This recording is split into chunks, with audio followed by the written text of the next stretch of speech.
जेलाव थानाय जायफोर कनभिक्टेड बिसोरखौथ' नों दिहुननो होनबाबो हाया कारण कर्टआ बिसोरखौ लाखिदों बेनिखाय कर्टनि थ्रुजों ओंखारनांगोन दा बिथांमोना लाइजाम हरबानो सरकारा दिहुननांगौ बे पसिबल नङा जिहेतु बे आयेननि बाथ्रा आयेनजोंसो दिहुननांगोन बेनिखायनो जों बेखौ नाजादों सरकार हिसाबै नाजादों दा माला गयो बे गेरेन्टि गैया बिथांमोननि थाखाय जे सावरायनाया सोलिगोन ना सोलिगोन ना बेखौ सावरायनानै लाब गैया बे कर्टजोंसो जेलाव थानायखौ दिहुननायनि थाखाय सरकारजों सावरायनो जेबो खामानि फैया कारण कर्ट सरकारा बिसोरखौ डिटेक्ट खालामाखै जिहेतु बिसार खालामनानै दायनिगिरि मोनबाय बेखौ सोना दोनदो बेनिखायनो दा बिसोरखौ दिहुननांगौबा नों कर्टनि गेजेरजों आयेननि गेजेरजोंसो दिहुननांगोन बेखायनो सरकारजों सावरायनायाव जेबो खामानि होआ बिटिआर गोरोबथा जानायनि उनाव बिथांमोनखौ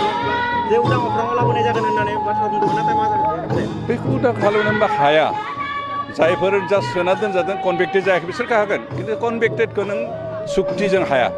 आरो पृथिबीनि कुनु एग्जाम्पल गैया जायखौ सुक्तिनि गेजेरजों कनभिक्टेड मानसिखौ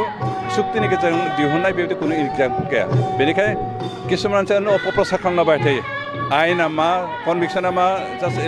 एरेस्ट खालामनानै दोननाया मा बे डिटेल्स बाथ्राखौ मिथियालासे जानला मोनला हाल्ला खालामो आरो ओमफ्राय मिस प्रपागान्डा खालामबाय थायो मानसिनि गेजेराव भुल बुजाबुजि सृष्टि खालामो बेनिखायनो आं खावलायदोंसो जायफ्रा जानला मोनला स्टेटमेन्ट होनानै रायजो राजाफोरनि गेजेराव भुल बुजाबुजि सृष्टि खालामबाय थायो बिथांमोना जाहाथे बेखौ बन्द खालामो खारन आयेना बिथांमोनखौ होबथादों बेनिखायनो आयेनजोंसो दिहुननांगौ सरकारजों एग्रिमेन्टजों नङा